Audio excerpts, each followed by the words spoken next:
You will hear a number of different recordings, and you will have to answer questions on what you hear. There will be time for you to read the instructions and questions, and you will have a chance to check your work. All the recordings will be played once only. The test is in 4 sections. At the end of the test, you will be given 10 minutes to transfer your answers to an answer sheet. Now turn to Section 1. Section 1. You will hear a telephone conversation between a woman who is selling some furniture and a man who is making inquiries about it. First, you have some time to look at questions 1 to 5.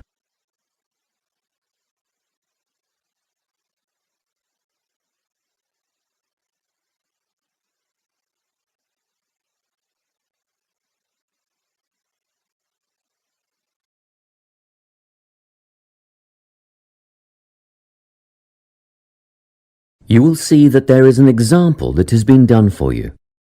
On this occasion only, the conversation relating to this will be played first. Hello, Carolyn speaking. Hello, my name is Lincoln Faraday, and I'm ringing to see if you still have the bedroom furniture that you advertised for sale. Yes, there are 3 items left. 2 bedside tables and a dressing table. The woman said she has 3 items available, so 3 has been written in the space. Now we shall begin. You should answer the questions as you listen, because you will not hear the recording a second time. Listen carefully and answer questions 1 to 5. Hello, Carolyn speaking. Hello, my name is Lincoln Faraday, and I'm ringing to see if you still have the bedroom furniture that you advertised for sale. Yes, there are 3 items left. 2 bedside tables and a dressing table. Oh, good. They're just the items I'm after. Tell me, what's the construction of the bedside tables? I mean, what are they made of? Well, they're a matching pair and they're made of wood. But the wood has been painted. It's not brown anymore. It's been painted cream. I see. Each table has a shelf and 2 drawers. Oh, and the drawers have square brass handles. Quite modern and quite nice, really. And what about the dimensions? Well, each table is 50 centimetres wide. That's good. Much bigger than that, and they wouldn't fit beside my bed. I live in an apartment where the bedrooms are quite small. What I really need to know is how tall they are. You see, my bed's quite high. 65 centimetres high and 45 centimetres deep. Thanks. Just a couple more questions about the bedside tables. What condition are they in and how much are they? They're in perfect condition. There isn't a mark on them. I had them painted professionally, you know, so the finish is much better than you'd normally expect. As for how much, I think £15 each would be fair, but I'll only sell them as a pair, so that's £30 all up. Before you hear the rest of the conversation, you have some time to look at questions 6 to 10.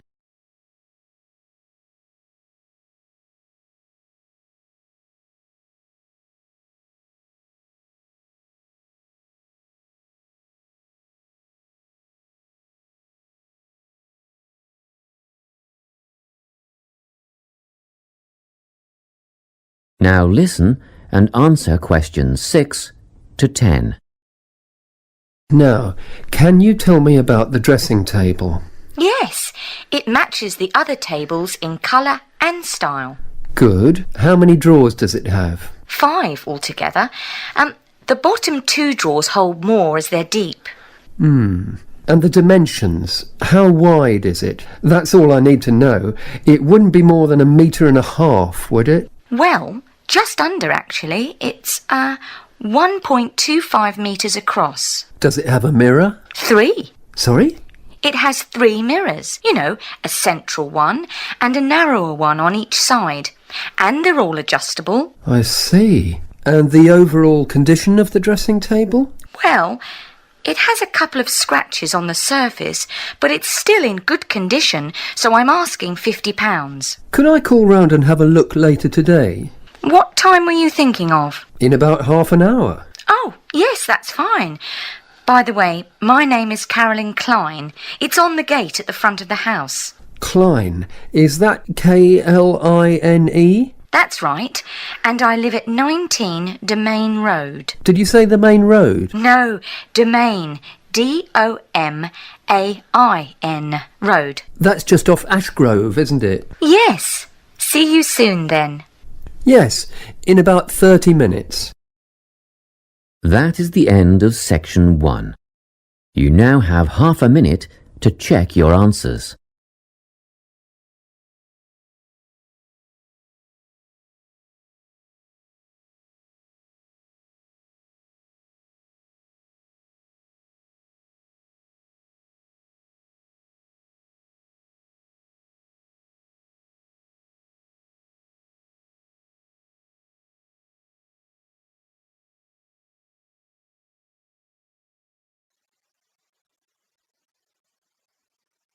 Now turn to section 2. Section 2. You will hear an employee of the Sports Supercentre giving a guided tour of the facilities in the centre. First, you have some time to look at questions 11 to 17.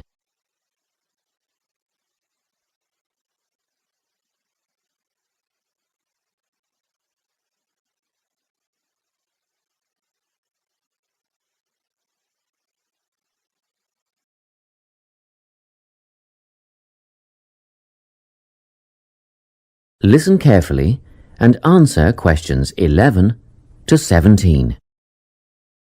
It's so nice to see so many people here on our open day. I hope you'll be impressed by what you see and that you'll all decide to join up. We have tried to cover all aspects of sport and fitness here at the centre. Well, let's start, shall we? As we're standing here at reception looking down the long corridor, you'll notice the car park on your left, where most of you have parked, asks you to reverse into the parking spaces for safety reasons. Also, this morning, a couple of keen potential members rode their bikes right in through the door instead of leaving their bikes outside there on your right, where the secure bike stands are. You may be wondering why there are so many mothers arriving with little children. As we proceed, you'll see that this first room on your right is a creche, where you can leave your little ones for up to 2 hours and they'll be expertly supervised while you work out. After the creche, on the same side of the corridor, is the male locker room with showers, spa and sauna. Opposite that, on your left, there's a staircase leading to the mezzanine floor.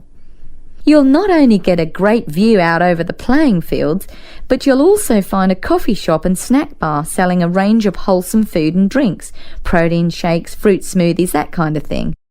We won't go up the stairs at this point. I'll give you some time later when you can explore at your leisure. Most of you in the group are women, so next let me point out the women's locker room, which has the same facilities as the men's, things like showers, spa and sauna. It's separated from the men's locker room by an office which the staff mainly use for administrative purposes. As we move on the same side of the corridor as the stairs, you'll see the entrance to the main hall, where they hold yoga classes, aerobics and so on. On the wall here, there is a timetable of all group classes and it is updated regularly. Now, opposite the hall is the gymnasium itself. Go ahead, have a look. Impressive, isn't it? Very spacious, light and airy with all the most modern equipment. As we continue down the corridor past the main hall, on the same side, there is a conference room. This is mainly used when the centre is hosting a big sports event of some kind. It gives the officials a quiet place to gather and have meetings and so on. You'll have seen the 400-metre athletics track on your way in beside the car park. We have some pretty big athletics conventions here. Well, after a strenuous workout, I bet there's nothing you'd like more than a swim in the aquatic complex. But first, these rooms on our right are all part of the sports medicine clinic, where you have access to a doctor, physiotherapist, massage therapist, podiatrist, and even a sports psychologist if you need one. Of course, you'll need to make appointments, but if you have any questions, just pop in and see the clinic receptionist and she'll help you out. Okay, let's go through the turnstile ahead of us. And here we are, in the aquatic centre. Turn left, past the pool shop where you can buy or hire goggles, swim caps and such like, and we're outside, poolside. Beautiful, isn't it? Especially on a day like today. Go on, dip your toes in the water, and if that's not warm enough for you, then I'll take you to the indoor pool, which is less than half the size, but heated to 32 degrees. Let's go back past the pool shop and through the double doors to the indoor pool. Well, that's all I have time to show you. Let's go back to the reception area, and if you like, we can run through some details about opening hours, membership and so on. Before you hear the rest of the talk, you have some time to look at questions 18 to 20.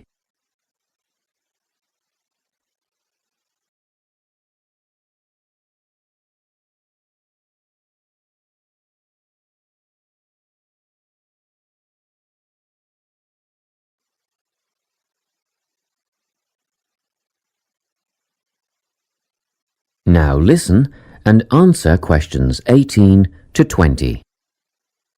Now, in this brochure, you'll see the opening hours. The centre is open 7 days from 5 a.m. to 9 p.m. Monday to Friday, except for public holidays, which follows Sunday's timetable. On Saturdays, we open at the same time as weekdays and close a little earlier. So that's 5 a.m. to 7 p.m. on Saturdays, and on Sundays everyone gets a sleep in. You can come in between 7 a.m. and 5 p.m. Membership fees cover access to the gym, group classes and the pool. But if you want to join a swim squad to train with a coach, you should inquire at reception for prices and timetables. In the gym, personal training is available from one of our dedicated team of trainers, and reception will have more information on who is free when and what hourly rates apply. However, there is always a certificated instructor on hand in the gym at all times for advice and help. And once your membership is paid, you are entitled to a free health assessment, and you'll get a program designed to meet your own particular needs. You'll need to book a time for this with the gym instructor. Now, if you're a mum or dad, remember you can leave your children in the creche. They take babies from 6 weeks old. Bookings are essential though, and you'll have to check the website for times and pricing.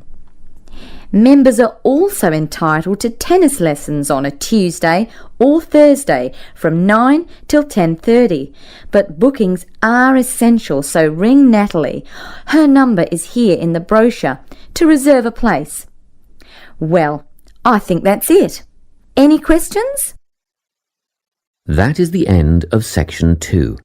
You now have half a minute to check your answers.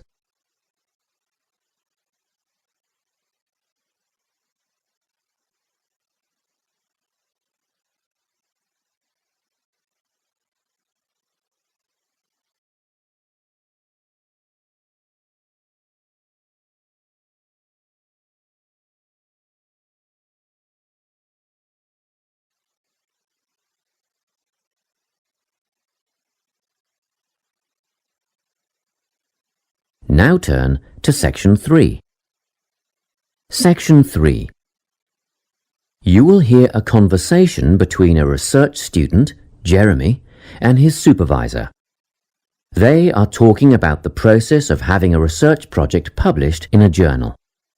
First, you have some time to look at questions 21 to 25.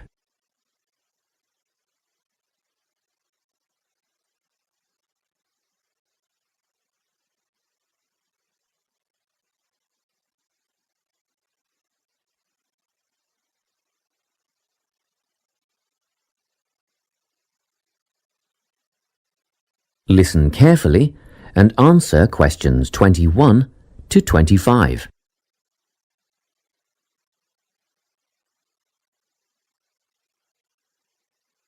So, you're nearly ready to submit your article to an academic journal, are you? Yes, I think so. I just wanted to go over all the things I need to do before I submit it.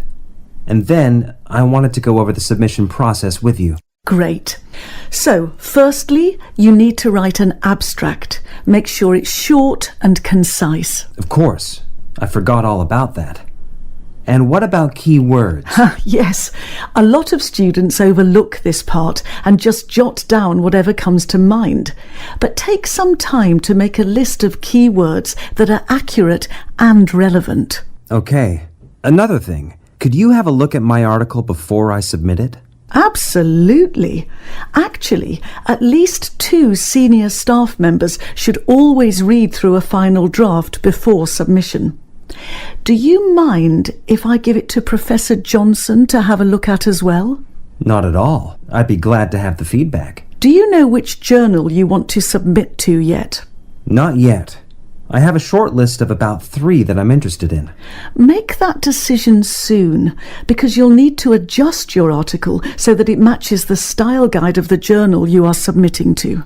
I bet that can take a while. Yes, but after that you are just about ready to submit. One more thing, you'll have to sign the copyright form, just confirming that it's your own work, and then you're good to go. Before you hear the rest of the conversation, you have some time to look at questions 26 to 30.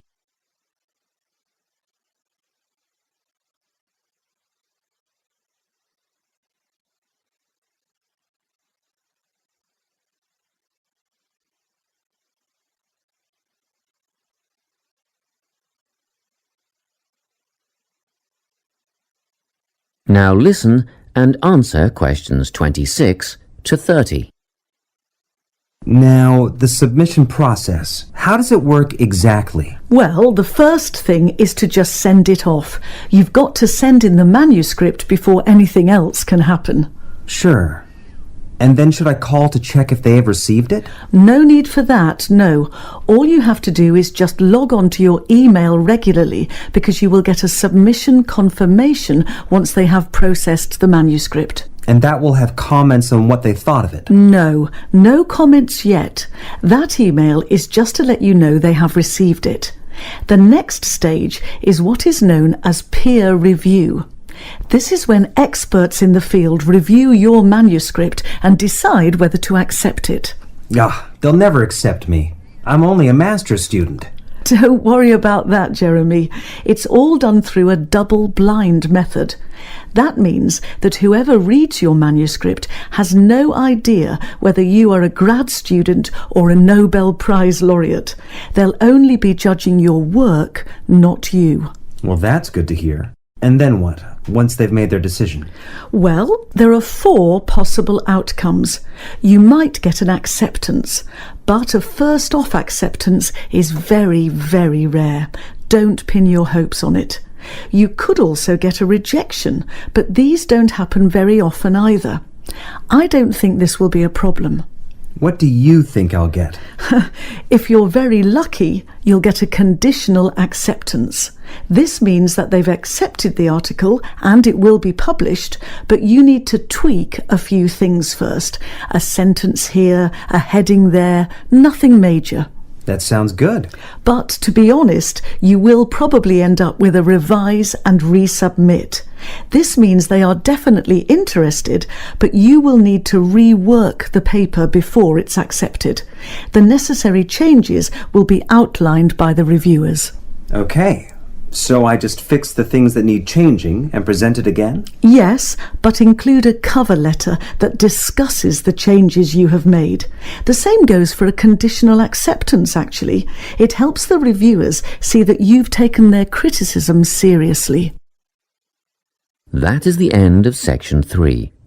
You now have half a minute to check your answers.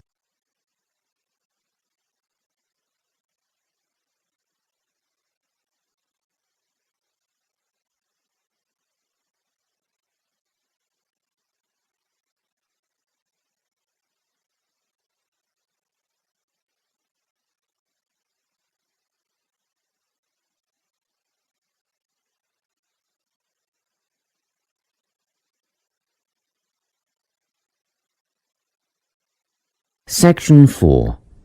You will hear a talk on the importance of soil in organic agriculture. First, you have some time to look at questions 31 to 40.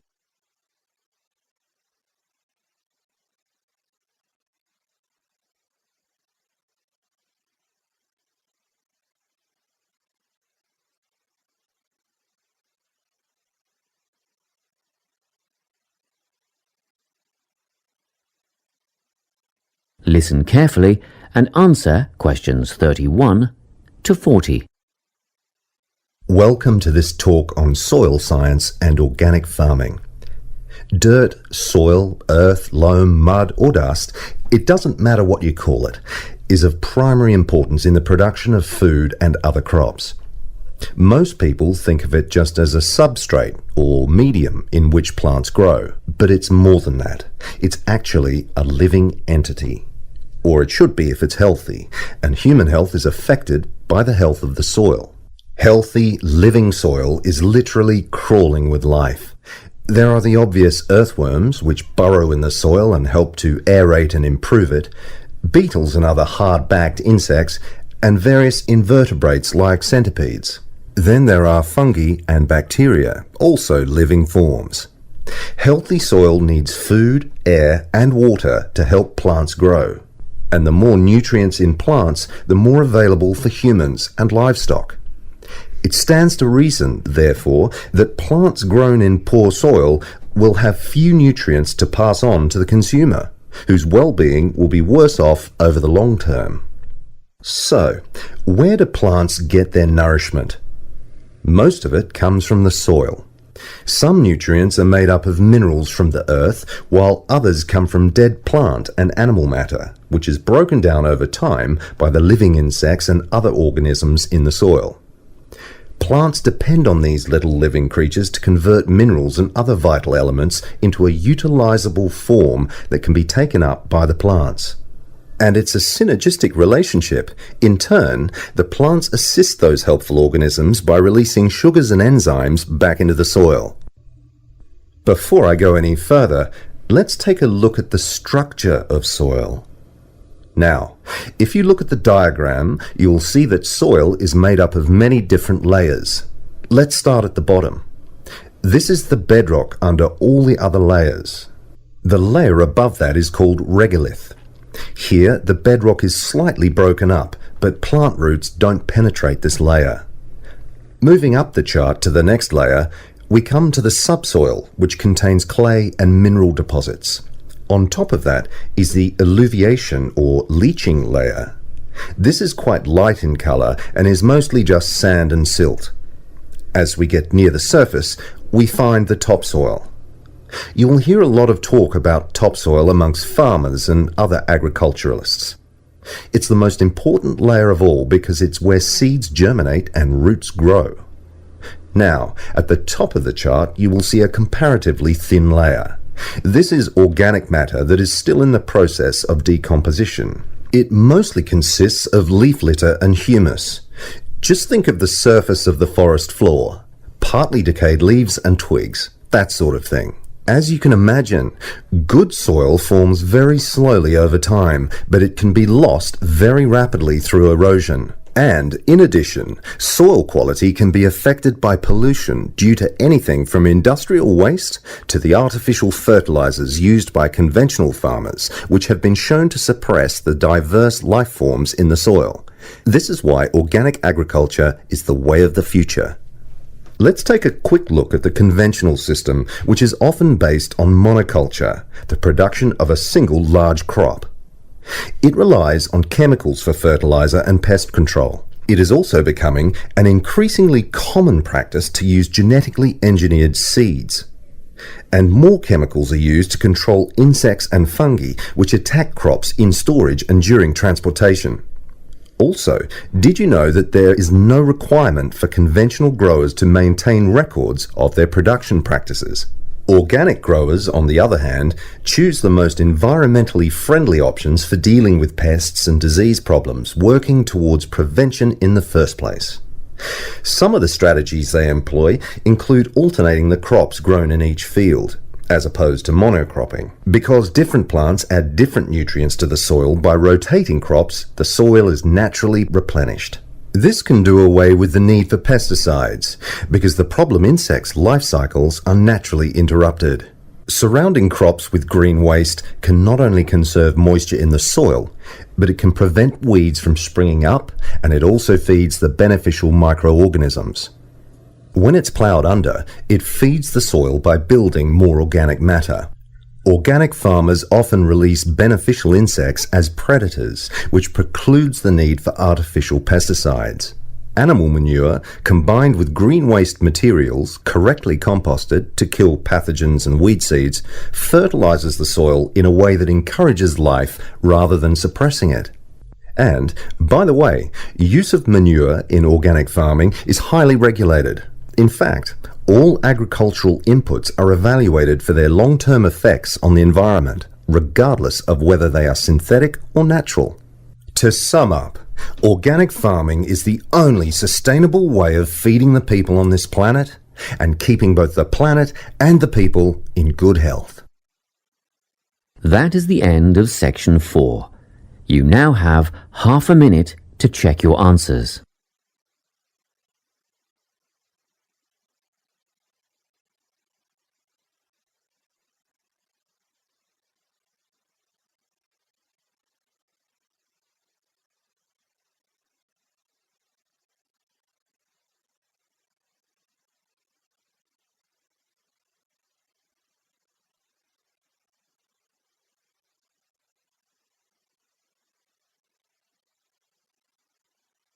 That is the end of the listening test. You now have 10 minutes to transfer your answers to the listening answer sheet.